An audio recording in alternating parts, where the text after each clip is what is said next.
This is Matt Donegan from Business Spotlight. I'm here with Dragos. Dragos, tell me all about you. Tell me about your business. Tell me about your background. Hello, Matt. Thank you very much for having me.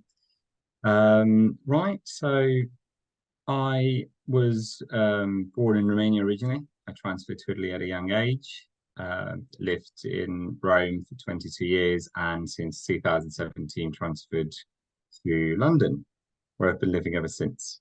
Um, my parents' background is beekeeping. They're beekeepers. They've been beekeepers for many, many generations and um, they've always been very, very close to nature, but not so close to consumers, to the market, or to the retail industry. They never got to understand how it works by choice. They've always produced large quantities of honey, organic and natural honey, and they've always sold it to um, big industries, companies that would use them to create soaps, to create shampoos, to create other products. Obviously, due to bulk sale, the price of the honey was obviously very low per kilogram, and the profit was incredibly low. Uh, but the amount of work that went into it was colossal. So after graduating Greenwich University in London, and after having had a career in retail myself, I decided to open Honeybee and Co. to initially help my parents commercialize their honey, and then at a later stage introduce honey from other beekeepers that find themselves in a similar situation. And that's where we are today.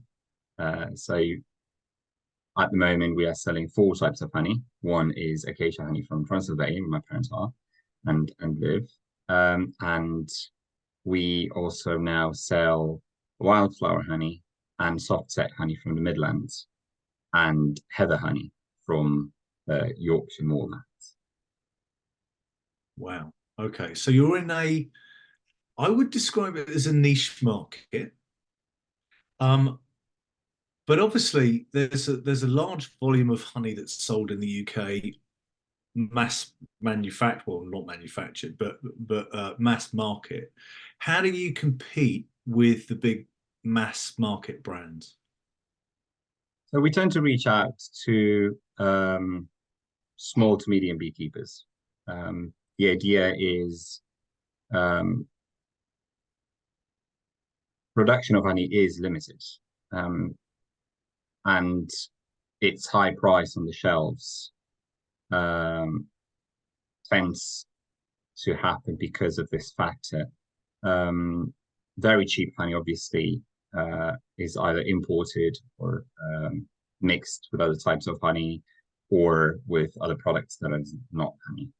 Mm. My personal idea when I opened this business was to try and also have an impact on the environment. So bees can only travel on radiuses of 5 miles. Um, and within 5 miles, there's a limited amount of flowers that you have. Bee travels, one single bee travels to over 10,000 flowers a day. So the amount of pollen you can collect within a radius of 5 miles is quite limited. What medium-sized businesses and large-sized businesses do is they move the bees um, uh, to areas, for pollination services or into areas that have a high volume of flowers. Um, the idea of my business was to reach out to those smaller beekeepers, local beekeepers scattered around the country or even the rest of Europe, hopefully at a later stage, and help them grow, help them sell their honey. Every beekeeper is going to produce a honey with a slightly different flavor because they will be scattered, they will be in different places, and every single batch will be identified as Yeah. coming from that specific area, from that specific region. Obviously, if it's two farms, two beekeepers with two small farms, one next to each other, it will probably be the same batch. But I believe the unique selling point is this one. We are trying to increase the amount of honey produced by small beekeepers. By doing that, we are actually helping the environment uh, Yeah. in different locations at the same time, rather than purchasing honey in bulks from very large farms. Yeah. And we don't know exactly uh, where the bees have been, where they have been taken, what kind of pesticides have been used on what fields. So we also try and dedicate ourselves to, um, except for the wildflower honey, which is, as per definition, it implies many wildflowers. All the other honeys that we sell and we will sell in the future will be monoflower honeys, so coming from one flower only. This is another unique selling point because most of the honeys that we buy in the supermarkets are blends, first of all, and second, they are blends of honeys that are coming from outside of the European Union, with potentially some honeys that are coming from the European Union. The component is which one is regulated. So the European Union honey is regulated. And even if you have blends, you might still have people who use pesticides. They might have fields of wildflowers next to an industrial area, which is highly polluted. So there are many elements to keep in consideration. So, so if I can ask a question with regards to your motivation. So, what you're saying to me is you're providing effectively a kind of network solution for smaller producers because they have like very low yields, but at the same time high quality product. And you're differentiated in that respect. I can understand the commercial rationale, but is there a big personal rationale for doing it? Is it the fact that your family that you grew up around bees the main motivation, or is it have you identified a market, or are you doing this because you just love bees? How does it work in your mind? So in my mind, it was actually a combination of the two, and I think the main factor was COVID. So I've grown up with bees. We've been beekeepers again for generations. Since very young age, I had my own hives. We'd spend so much time with bees that bees wouldn't sting us anymore. So they do have this sense of loyalty that actually gets transmitted from bee generations to bee generations. And bees don't sting the beekeepers after a while. Obviously, new hives might, new families might initially, but if there's this kind of a respect bond that gets created, which is quite astonishing. These are extremely loyal creatures, and I don't know. I think during my education in both in Rome and England, I was focusing more on being an entrepreneur. I graduated business with finance. My initial idea was to go and have a career in investment banking. And um, meanwhile, I started developing the business with my parents, um, analyzing the market, trying to understand the viability of commercializing their honey in the UK. And then COVID hit. And Yeah. I believe that it connected all three dots together. It got me so much closer to nature again. I just started reading so much more about nature. I'm a plant person. My house is actually a jungle, and obviously I like very much creating these wild uh, flower corners in my garden. And I spend time in spring just sitting around having a cup of tea and looking at bumblebees or bees coming on those flowers, and that's just absolutely lovely. And I think during COVID, I had enough time to kind of stop this rush of having to create a career and having to do what I was meant to, or what my education told me that I had to do. So I just stopped, leaned back, and I decided to do something that I love, and that it turned out to be quite spectacular. Half of what I do is spending time in nature, and it's absolutely amazing. It's funny as I'm talking to you now, you're smiling when you're talking about the bees and you're talking about your business. I wonder how many business owners are that much in love with the core interests of the business that they've got a grin on their face when they talk about it. How's the business journey been? Because okay, you've got business education, you're doing you're moving forward doing an MBA, you know finance, you know investment. This is a business. How's the business growth been? How are you finding that? What's your experience with it? Um, the start of it was incredibly bumpy, and funny enough, I was speaking to someone who owns a vineyard, who recently acquired a vineyard, and they were sharing with me their story of how difficult it is to enter a close community. And I realized I've actually had the same journey. Commercializing honey is not it's not easy. Creating a new brand of honey that can inspire trust in people is not easy, and clients can be incredibly difficult, because honey is the third most falsified food in the world. Um, the first approach that clients tend to have is doubt. Why should I buy your honey? Why is your honey good? How can you prove to me that your honey is real? It is not fake. And it's been a really tough process, but obviously a learning curve, especially over the first year, where we've published chemical results of our honeys onto the website.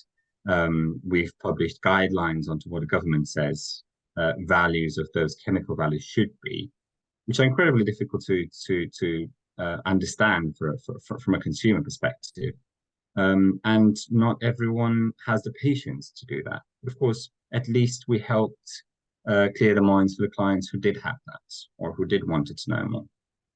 So we've created these very simple guidelines explaining this is our chemical analysis. This is what the government says it should be. Now, if you want to know more, click here and you will go on the government page, will exactly to the paragraph that will explain to you what it is into detail. This is our simple explanation about what these values should be and what's behind it. We have been publishing many articles about what goes beyond uh, the production of honey and what's behind the manufacturing process. Effectively, transparency, I believe, it was the key to overcome this initial difficulty that we had with our audience, with our clients, with our customers. The more people buy and try our honey, the more other people come back. It was very interesting because advertising worked. Advertising was less efficient than word of mouth, and Yeah, this was a very curious experience with other products, other companies I worked with. yeah. In my retail career, that was never the case. It was mostly advertising, mostly the more people saw your posts, the more traffic you had on your Instagram account or your LinkedIn account, your LinkedIn page, the more people would engage with it, and the more clients you would have. With honey, we found out actually that it's word of mouth. We offer a subscription service, which is what many people actually want. Once they try a type of honey and they trust it, they understand it, they take the time to see that it's organic, that it's natural. They don't go away. We acquire those very loyal customers, and they just like to try some other types of honey when we introduce them. And I think that was a success rather than an issue that we've had. But it was mostly understanding the journey and understanding our clients. That was the most difficult part because we had to go and we had to be clients ourselves in order to understand their doubts, Yeah. to raise these questions. We had to become the clients of our own product, and to ask the questions that, from a client perspective. Yeah. And that was a big learning curve for us. Yeah. I think in the software industry, it's called, was it dog fooding? Is that right? Uh, Uh, could yeah, be. yeah. It's I'm not aware. when you eat your own product, and if I think it came from a story about a pet food company who they determined that the best way to, if they would trust it to give it to their dogs, would they eat it themselves? So, and I think that's where the story came from. I doubt very much whether it's whether that's factually correct. But yeah, I mean, what you're talking about there is product market fit, isn't it? That's what it comes down to. When your customers are trying to rip your product out of your hands because they love it that much, and it sounds like you're moving in that direction, then you're onto a winner. I mean, word of mouth, yeah, you're right. I mean, it's if you achieve that, your advertising budget's going to be pretty low. So well done for you on that. So what's the next step for the business then? Um, Personally, I'm extremely close to the environment, in particular to sustainability practices. So we've recently achieved the goal of being plastic free, which I'm incredibly proud. And next, we are trying to look at eliminating the jars altogether. So we're trying to look at sustainable packaging made of biodegradable materials, edible materials. For example, honey straws in the United States are extremely popular, and it's a very sold product on the market, but they're made of plastic. So we're trying to replace that straw with an edible and biodegradable material that you use it once quickly, you rip off one end, um, squeeze the honey out, and you can throw it in nature Yeah, if someone wants. It would biodegrade within 6 months. And insects can eat it. There's several options already on the market, but nobody's actually using it at the moment with this scope. So we're not trying to create something new. We're trying to create to integrate an already available packaging with our product. So that would be the next step. And I believe the next afterwards is we'd like to open internationally. And at the moment, we're only selling in the UK.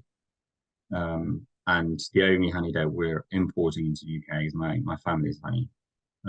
But I would be looking at beginning to import other types of honey, even more exotic. For example, lemon blossom honey, orange blossom honey, which is absolutely delicious from the Amalfi Coast in Italy. We're in touch with some beekeepers. Pine tree honey from Greece is almost black in color and extremely dense, very beautiful honey.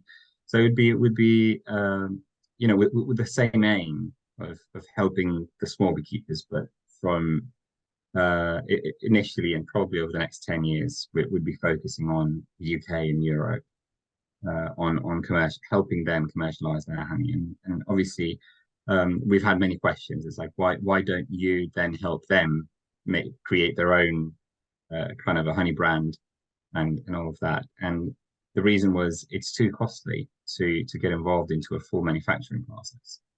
When yeah, you have a farm, you're only producing honey.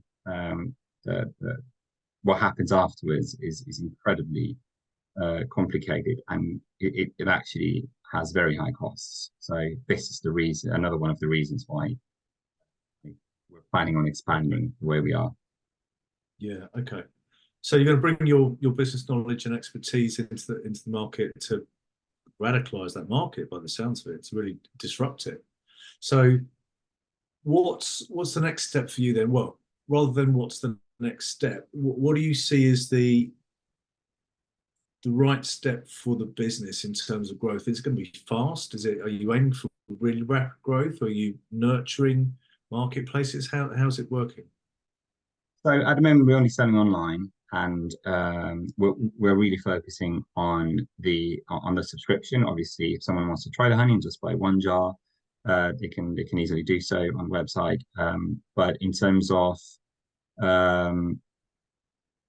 the way we're selling it, we're probably going to focus just on the online market for at least for the next 5 years. No intention on going into any stores yet. We'd rather focus on the product and having a slow growth rather than a fast growth. The idea is to create a very stable business that collaborates with many beekeepers and helps them. In order to do that, we cannot grow too fast, and we don't want to grow too fast. We want to have a business where people can find amazing products and that they can trust. Trust takes time. Yeah, of course.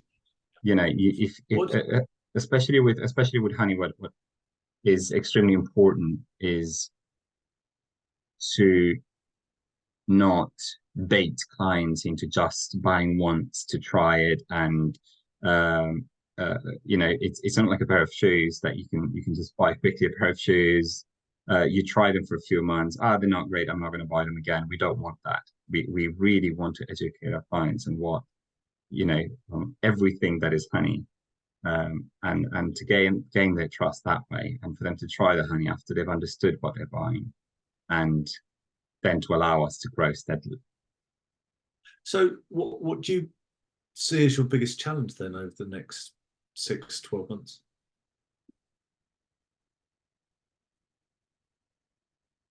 Very good question. I think just I don't know, to be honest. Time. Yeah. Okay. I believe time, because I would like to be able to do many more things in a shorter period of time, in terms of meeting more beekeepers, managing to actually spend time with farms, with beekeepers on their own farms, understanding the way they do things, what they think about the industry, and yeah, I think I would just need more time. So time, there just isn't enough of it, is there? I mean, it's there isn't enough time to do everything that I'd like to do as an entrepreneur. I think we have so many ideas and we're so passionate about what we do. And time management is incredibly crucial. And obviously I'm involved in many different other businesses and careers, but I would like to have more time to dedicate to this business and to its growth. Yeah. I mean, with most businesses, well, pretty much all businesses, the challenges come in either time, team, or money. And you've identified very sweetly that it's the time issue that you're really pressed by. Can I ask you about your sort of key learnings of the last few years in developing this business? What's your biggest single takeaway been? You cannot do it alone. Okay. It's you've mentioned earlier this, but this is my biggest learning. I believed I could learn everything and do everything, and create a business that relies on people. For example, our distribution center is outsourced. It is another beekeeper who has his own farm, who has the facilities to basically be our distribution center. I did not know everything. There were many things like digital marketing, creating a website, SEO. While I understood bees and honey, I was missing, for example, the marketing side. Once I understood the marketing side, and I've met some incredible people along the way who've been incredibly helpful, and they still are. Then accounting and how tax works. And there were so many components that I needed to keep into consideration. And I've realized in order for me to focus on the supply chain side of things, I needed to trust that other people understood what my mission was, how I wanted things done, and to trust them that they would do that job without me being there all the time. So basically avoid micromanaging. Yeah.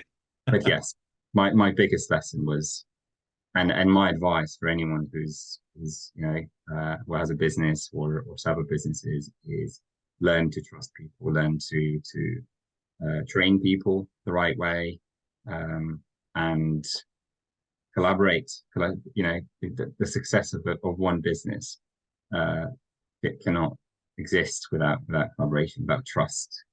Yeah. And yeah, you cannot do it alone. Yeah. Okay, that's great. I totally understand that. There's an expression, getting people on the boat or getting people on the bus, some people say. Get the right people on the bus and then move the seats around if you need to. Is what's been said before. So I think you're echoing a renowned management paradigm. So yeah, that's it's always an education working with new people, and you're obviously keen to learn. You've got a curious mind. You're developing a unique business. So what's the next steps then? Next steps at the moment, I think, is to develop these honey straws. I am slowly looking into applying for an MBA in sustainability. I would like to understand more where a global brand could have a positive impact on the environment through this honey product. And I would like to better define how all the moving parts can be like an engine and move in synchrony.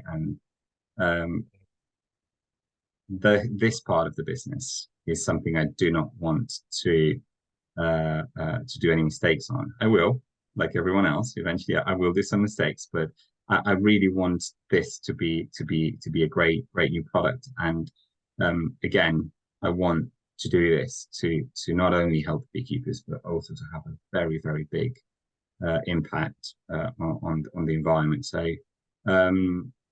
MBA next, MBA in sustainability next, and meanwhile looking at funding processes to, obviously, once we introduce this product, that is a product that can actually be scaled globally. Yeah. Okay. So steady growth, acquiring knowledge, and your mind very much centered on one product set in the marketplace to deliver that steady growth in a niche market. Sounds good to me. That sounds like a plan. So look, thanks so much for talking to me today. Really appreciate your time. I love the sound of your business. I really do. Sustainability, the green environment or environmentalism, full stop, should be at the heart of what we all do, and it's very much at the heart of your business. So I commend you. Thank you very much for your time. Really want to keep in contact with you, find out how the business is developing over the next 6-12 months and beyond. So thank you, and I'll speak to you soon. Thank you very much, Matt. Thank you very much for having me, and absolutely, let's keep in touch. Thanks, Dragos. Bye-bye.